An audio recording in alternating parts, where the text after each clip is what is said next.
Okay, so I guess the first place to start is to kind of tell me a little bit about yourself and your diagnosis, because I know that you have autism and ADHD and you're kind of on the internet helping everyone demystify what that is.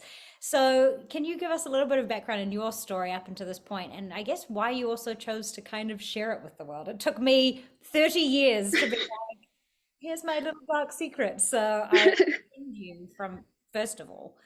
Yeah. I mean, so I am 24 now. I moved to New Zealand maybe when I was 10, 9, 9. I was 9. Um, and like honestly, just things were quite hard, I think, not knowing that I was autistic, or had the ADHD. I was actually assessed for ADHD when I was 4, and the psychiatrist or psychologist decided not to diagnose me, and instead put me in a gifted kids program, which is quite common. Yeah. um, so yeah, there was that, and I started school maybe year 6, so I would have been 11. Mhm. Um, and that kind of hit my family quite hardly because hard. Mhm. Anyway, um, I'd cry every damn day. Like we didn't understand what was going on. Um, and so it kind of caused a lot of tension in my family. There's a lot of fighting. We also didn't know that there are some family members who are autistic, so a lot of clashing, a lot of stubbornness going on there. Yeah. And so I kind of just slowly burned out. Continued with school. My mental health declined. I was first hospitalized for my mental health when I was 15. Um, Things just got worse from there. And then there was a patch where I'd spent maybe 4 or 5 years trying to end my life at least once a month. Mm. Um, I don't know exactly what happened in the period of time right before I realized I was autistic. I don't know why I thought autism. Um, I think like I had had some conversation with some people in my family who thought that they were autistic. Um, and I think at some point my foster dad asked me if I thought I was autistic, and I shut it down. But yeah, there was this week where I had a series of meltdowns and thought, oh, what if I'm autistic? And started looking into it. And then 4 months later, I had a diagnosis. Wow. And then from that, because I was in the mental health system, um, and because they were so anti autism, there was a very long process of fighting with them because they wanted to get rid of my diagnosis because they decided that it was detrimental to my well-being. Meanwhile, it saved my life, like it stopped my suicide attempts completely. Mm. They spent a full year and a half trying to get rid of the diagnosis despite that. And then because of that whole situation, I got really worried that it was going to end up in me losing that. And Mm. so I wanted to solidify it by getting a second assessment. And during that assessment, I asked to also be assessed for ADHD. And that's how I got my ADHD diagnosis. Okay, good. um, yeah, and so in between all of this mess, I started writing I Am Autistic. And I was writing it for myself because it was so much to process. I mean, you go through 21 years of life and then realize, oh, like there's so much more to consider in the context of all of my memories. And I had a lot of trauma. So it was Mhm. reprocessing all of that trauma in the context of being autistic. Um, so I was writing the book to help me put things in order and to process all of it. And um, one of my colleagues, she wasn't my colleague at the time, she shared screenshots of it with Verb Wellington, and Verb Wellington sent that to 3 publishers. 2 hours later, my publisher called me, and I spent that whole first phone call asking about self-publishing and how to do it, and she told me everything I need to know, Yeah. which is why I signed with her because she was giving me unbiased information. Um, yeah, so that's how I'm Autistic came about. But one of your questions was about like being so open about it. Mm. I've always been quite an open person, but also I have this value of myself of like I have been through so many hard things, and I can get myself through it and I can put it away, and that's entirely valid if that's what someone wants to do. But for me, I'm like if I've gone through 20 years of awful, hard things and I just move past them, I feel like I'm not making use of something I could be making use of. If I'm going to go through so much hard stuff, I might as well use it to help other people. So I've always been very open. I've always been very honest and never really held things to myself. I think also I just wasn't really considering the implications a little bit. It wasn't until maybe a year after the release of I'm Autistic that I realized I no longer have the luxury of choosing when I disclose. Everyone knows. A quick Yeah. Google will tell us that. Yeah, that's true. That's interesting. Yeah, it's kind of giving your that power away, I guess, even though you're wearing it as a badge. So excuse my ignorance around autism. I'm not going to pretend No. like I know your journey or know your story, but what are some of these symptoms? Because I guess my very limited knowledge would be, and I understand it's a spectrum, Yeah. but would be there would be a few alarm bells going off. How does your autism present, and how is it so easy to like not really identify it for so long? Yeah, so I mean, there's kind of a few things that come into play there. So just to like make sure we're using the right terminology, we don't like to say symptoms for Sorry. autism, so traits is Great. Great. a Thank simple you. fix. No, Um, perfect.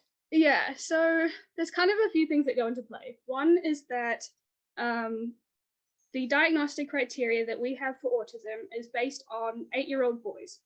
We do not have diagnostic criteria that is fit for girls at all, especially adult females or people assigned female at birth.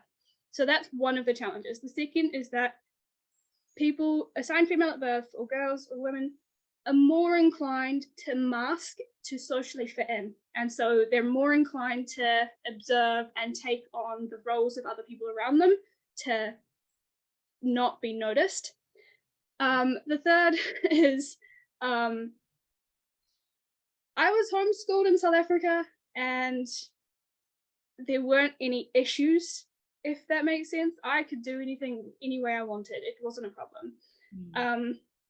And autism, it's not really something that's super well known, especially with like older generations. It's still something we're learning about and it's quite new. Honestly, I don't know how exactly I got missed for so long. I have some very stereotypical autistic traits. I think though that we do still have a very outdated and stereotypical view of what autism should look like. So it's people screaming and hitting or sitting in a corner like rocking, hand flapping and whatever. But it looks different in every person. So it for me, it's like the eye contact is hard. I don't understand different social expectations. I get very overstimulated. I do stim. I do flap my hands and spin and whatever. But yeah, my traits aren't as obvious as you'd see in a child who's not speaking or yeah. And just out of curiosity, when you are having one of these traits come alive, like maybe the hand flapping, are you aware that you're doing it? Or is it just an involuntary response? Or can you, yeah, out of Yeah, curiosity. so I have a friend who has quite severe bipolar, and she talks about it as having like a whiteout. Something will trigger her, and she doesn't remember the next kind of 90 seconds of life. right, yeah. So she's not. Yeah, she's almost non conscious during those really peaky kind of moments. So two things kind of there. I think so autism and the traits associated with autism, it's a neurodevelopmental condition, meaning it impacts literally every single part of who a person is. So the senses, the way the body moves, the way we regulate our internal signals like temperature, when we need the toilet, it impacts our memories, the way we process different things. So I am autistic in every single moment of every single interaction in my life. Something like stimming is something everyone does. Everyone stims. Autistic people just do it more, and it helps us to regulate ourselves. It is usually a pretty conscious thing. I mean, sometimes I do it without realizing I'm doing it, but it's not like tics where you have no control over it. And I guess when it comes to, say, meltdowns or shutdowns, that is where you have less control over it, and you may not necessarily be fully aware of what you're doing in that time, or the consequences of your actions in that time. But we're also humans. We also have the ability to learn how to regulate ourselves and learn how to respond to different situations. So while we still would have meltdowns, they're different, and we can put tools in place to work on making sure that how that comes out isn't going to have severe consequences on us. And that's not possible for everyone. That it's extremely hard to get to that point. But yeah, does that answer your question? It does actually, because I am, and I'm curious because I want to understand better. You know, as a very well-spoken, very self-aware, wonderful human that I'm talking to, can you tell, like I can with my depression, I can feel it coming, you know? So that is where, as a accountable adult, I have to try and put some systems in place. Would you say that that would be a similar kind of thing? You can kind of like feel if things are going to escalate at some level? I think one of the other tricky things that comes into being autistic is that a lot of us struggle with what's called alexithymia and poor interoception. So alexithymia means that a lot of us don't have the ability to identify or describe our emotions or what we're feeling. Poor interoception means that we may not be aware of our internal signals. So like when we're hungry, when we need to sleep, when we need to drink, meaning that we don't always understand or recognize the things that are happening. So we don't always pick up on our emotions or what those emotions mean. For me, I have kind of two: positive and suicidal. That's it. But they mean different things because there's so many different positive and negative emotions. But because of my upbringing and my situation, my autistic meltdowns turned into suicide attempts because it was the only release of that intensity that I didn't get into trouble for. So when I got my autism diagnosis, I realized how dangerous that was. Because I'm autistic, meltdowns aren't going to stop. It's an inevitable part of my life. And so from the day that I got diagnosed, I spent a lot of time and energy figuring out how I can change that and what I can do to make sure I'm going to be safe when I reach those extremes. I have kind of learned now that when I start feeling that way, it is likely just a meltdown. I'm likely just overstimulated. And as soon as I notice it, I will go shove myself under my weighted blanket and just lie there for a little while. Yeah. What is it like for sort of friends and family? Like,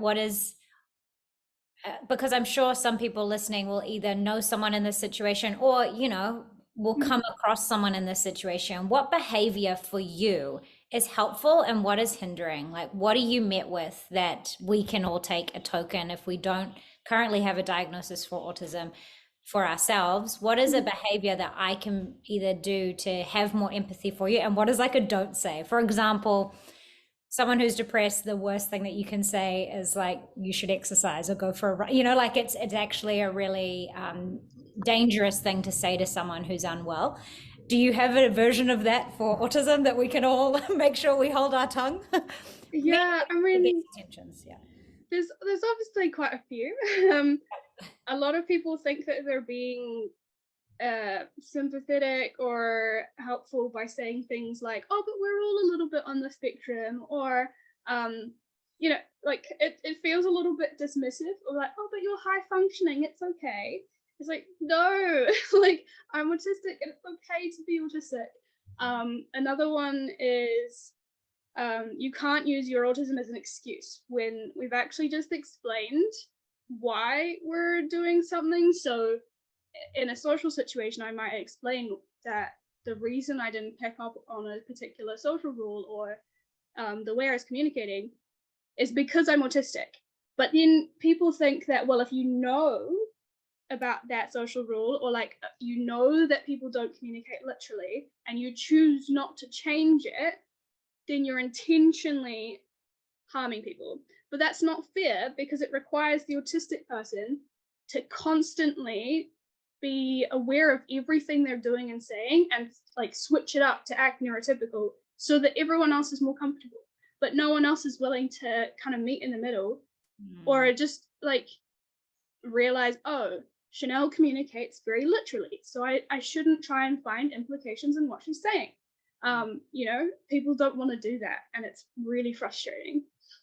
That is interesting because, yes, because you have so much self-awareness, I can see the jump that someone who's neurotypical might make to go, well, if you are aware of this said behavior, why do you continue doing it? But yes, that's a very articulate way of doing it. Okay, so then ADHD comes into the mix a little bit later on. Now, are they usually a married pair, or is it like just you just trying to be like Pokemon and collect them all? What are like is it? Oh, I also have pathological demand avoidance. I really am trying to collect them all.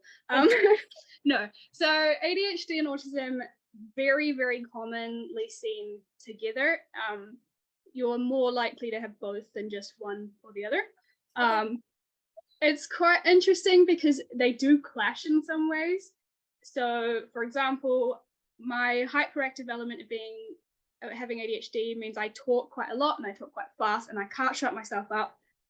But my autism gets overstimulated by that. So I'm overstimulating myself because I can't shut up.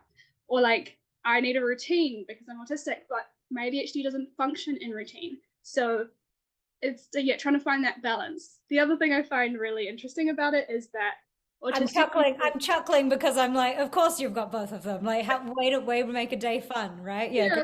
Good. Good.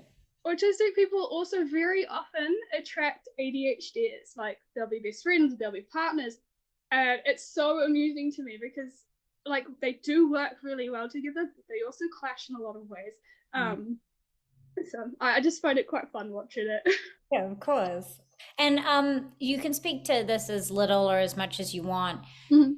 I always like to ask people how they medicate, and that doesn't necessarily mean medicate with medicine, although it might in your case, I'm not sure, and you can speak to that as much as you want, but also how you medicate in terms of life. Do you have, is meditation part of a practice? What do you kind of do? Do you get drunk all the time? I don't know. How do you medicate, good or bad? And how does that help or hinder you? Yeah, so when I got my ADHD diagnosis, I was diagnosed by a psychologist. And that made it very hard to get medication because psychiatrists aren't super keen on simply going on the word of another professional. They want to do the assessment themselves. And I wasn't really keen on paying $3,000 to get medication for a diagnosis I already had. But so it took me about a year to get medication. And it has made a huge difference. And I'm so gutted that I didn't have it when I was younger. So what I discovered with the ADHD medication is that it significantly helped with my emotional regulation, which meant that suddenly I was no longer dealing with suicidal ideation. And that felt really strange, especially because ADHD medication is not something that psychiatrists will generally prescribe for a person who struggles with suicidal ideation. They'll want to try antidepressants first. I'm glad I didn't have to go through that.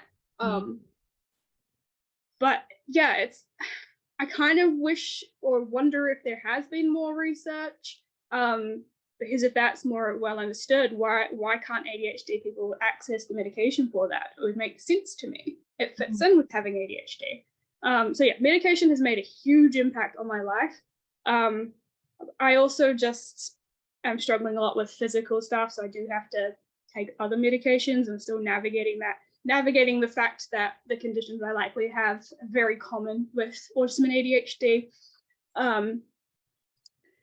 In terms of other stuff, it's also been quite interesting navigating like the meditation and mindfulness side of things, because a lot of mindfulness and meditation doesn't work for people with ADHD. It's too slow, it's too quiet, it's too stressful. No, thank you.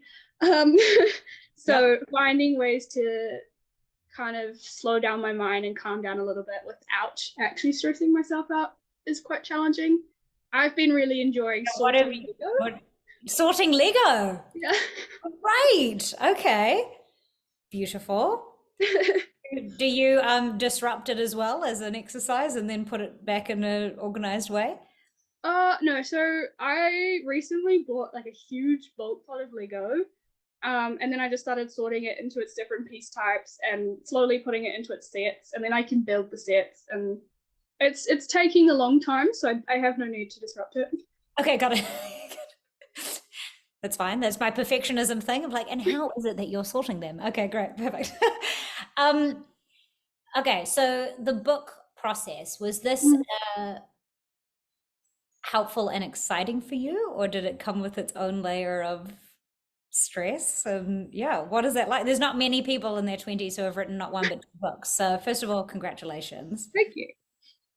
Yeah, the situation has been quite a shock to my system, honestly. Like, I spent so long not fitting in anywhere, not feeling wanted anywhere, and then I accidentally become an author who accidentally ends up best-selling. And so yeah, I don't know. It's been really cool in a lot of ways and really hard in a lot of ways as well. So the book came out. I wasn't expecting to sell very many, and then clearly we sold a lot of them. Mhm. And I started getting requested to go to speak at schools, to speak at teachers, speak to teachers. Mhm. And I absolutely love public speaking, so yeah, go for it. I'm having a lot of fun. Yeah. Um, and it's I think though the first public speaking event I did post release of the book, it was quite hard, because the school I spoke to was a group of intermediates, and I had been very careful about how I worded things because you've got to keep it appropriate for 11, Mhm. 12-year-olds. And my story is really hard and really intense, and I don't want to be putting too much of that in that space, but I also didn't want to hold back too much. And so at the end of my talk, I had a group, maybe 6 or 7 young neurodivergent kids, who came and sat down on the floor with me and started talking. And they were talking about their experiences with suicide. And it was so hard to sit and listen to that. Not because I didn't want to, but because I realized just how deep and intense the issues are we have around neurodivergence and how unaccommodating our society is. If we've got 11-year-olds who are already wanting to kill themselves and already realizing Mm. that they don't fit in, how are we failing so bad? Mm. Um, and so it took me a while to kind of process that situation, and I will never forget those kids. Honestly, it's yeah. So I think while that was really hard and I struggled for a little while after that, I've definitely seen the importance of doing the work that I'm doing. Yeah. And I'm going to be honest, I forgot your question. No, no, Um, that's I mean that was kind of it. I guess I appreciate you diving into some of the challenges because yeah, you're kind of like, here's my wound, but then mm, by design, you're now a role model in the space and people will trauma dump on you, but with again best intentions, but you're someone who's now perceived to have come out the other side. So uh, or I'm not in some okay, well sorry, not sorry. come out the other side. Someone who's lived through something and is speaking openly about it for some perhaps for the first time hearing this. So you're going to attract Yeah. people who want probably you to speak into their lives, and if you don't feel well equipped to do that or ready to do that, that can feel, I imagine, very stressful. I don't think I was struggling with it from the side of my own mental health. I think, Okay. and I don't think I struggled with the kids at all. Honestly, they weren't asking for help. They were just being very, "This is what happened to me" kind of Oh, situation, and okay. that was okay. I think it was harder for me to see just how deep the issues run and Right. how hard it's going to be to fix that. And so it wasn't necessarily about my mental health or about the kids' mental health. It was about how, as a society, we're failing our neurodivergent community. Mm, Um, and there's only so much that I can do as one person. mm, At the same time, there's definitely been a lot of rewards from doing the book. I've gotten to meet lots of people. I've gotten to spend time with lots of neurodivergent people, and that's made me feel less alone. And then being wanted in so many places, and going from spending 5 years trying to get a job to suddenly being offered jobs that I didn't even ask for. Um, it feels very surreal. And I think also strange because people are like, "Oh, you're an author, you must be super successful." And I'm like, "It took me 6 weeks. It was really easy. What are you on about?" Um, all right, good. Yeah, yeah, yeah. Write another one. Go. We're here. Boom, boom, three. What would you say to parents? Because you oh know, yeah. if someone is listening, or this finds itself in the hands of a parent, I imagine if you are in a situation like perhaps you are, or a guardian, and you want to help, but you don't have the resources, what would you say to parents that are in that situation right now? Yeah, so I do recognize how hard it will be for a lot of parents whose children get that diagnosis, because they're often presented with a lot of very negative information, Mm. and the immediate default is generally to try and help the kid to be less autistic. Unfortunately, that ends up just kind of burning them out. Same with ADHD, to be fair. Um, and so a lot of parents go through kind of a grieving process, and start worrying about how their kids might succeed in life if they're not taught how to behave correctly. Um, so one of the aims with my book was definitely to provide a more neutral or positive tone to it, so that it's not all this awful information that you're hearing. Yeah. And putting myself out there was to do that as well. I've definitely spoken with a lot of adults on the side of advocating for the child. I've always made it, I don't care who you are, I will challenge you if you're hurting someone from my community, especially if they're a child. So I've challenged a lot of people. They don't really like it. Yeah. And then I also recognize how it impacted my family. And initially, when I got my diagnosis, I'd be annoyed at parents who are grieving it, because it's so stupid to grieve it. But like, it's not. It makes sense. And I saw how it impacted my family. I saw our relationships were destroyed. We basically had no contact when I got my diagnosis. And my family was struggling a lot with their mental health. My diagnosis gave me my family back. So it definitely has a huge difference if you can take that diagnosis and take the information from it and use it to strengthen your relationships and your understanding of each other. That's going to help everyone involved. Like with my family now, I always found it quite hard visiting them, because it was like, you're here now, you have to spend all of your time with us, and you have to go to the shops every time we go to the shops. And it was so much, it was so intense. And now when I go there, they're like, oh, you're autistic, you need more time to yourself. So if you need to go be quiet, there's a room, you can go there, we won't come in if you go in there. Or, oh, you like need time for transition, so we'll give you more warning if we're going out. Oh, you're very literal, so we're not going to take offense if you said something literal. Or, oh, you don't respond if you don't think a response is needed, you're not just ignoring us. So choosing not to take offense to things that they typically would have taken offense to. And then me being more understanding of them as well, of understanding a bit more about what their words actually mean. Because I was interpreting very literally my whole life, and I did get hurt by that quite a lot because no one realized. So yeah, just being more understanding of each other has made a huge difference to our relationships. What are some of the beautiful, delightful things that you love about your autism? Oh, I mean, one is that I don't pick up on social rules. I like I can go to a meeting and I can leave when they start the small talk, and I don't care. Yeah, great, perfect. Yeah, that's great. And I also like, one of the things I like. So I have pathological demand avoidance, which is an autism profile, and one of Say that the one more time because I didn't quite catch it, and so I make sure I quote it correctly. so I have pathological demand avoidance, which is an autism profile, and one of the things that comes with that is people with PDA kind of collect information on people and use it as a way to avoid demands. What that means for me is I collect very detailed information on people that allows me to communicate hard topics in a way that does not trigger defensiveness.